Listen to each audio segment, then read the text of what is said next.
So I'm reading today Bridge to Terabithia by Catherine Patterson.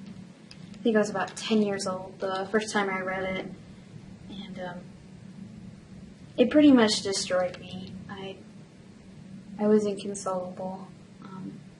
I had never felt so sad in my life before, and it was because of the death of the main character, and I had become attached to that character, and she died, and it felt like a real person had died, and I was depressed for a while after it, and looking back as an adult, I am extremely happy that I read it, because I really felt something when I read a book. It moved me, and it gave me an experience that I'd never had before.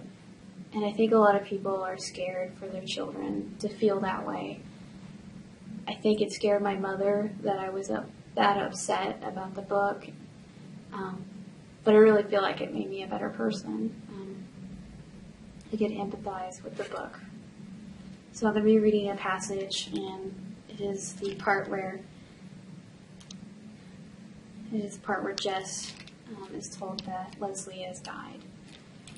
So he was all the way into the kitchen before he realized that something was wrong. His dad's pickup had been outside the door, but he hadn't taken it in until he came into the room and found them all sitting there. His parents, and the little girls at the kitchen table, and Ellie and Brenda on the couch, not eating. There was no food on the table. Not watching TV. It wasn't even turned on. He stood unmoving for a second while they stared at him.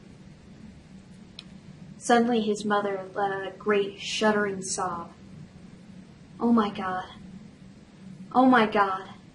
She said it over and over, her head down on her arms. His father moved to put his arm around her awkwardly, but he didn't take his eyes off Jess. "I told you he'd just gone off somewhere," Maybelle said quietly and stubbornly, as though she had repeated it often, and no one had believed her. He squinted his eyes as though trying to peer down a dark drain pipe. He didn't even know what question to ask them.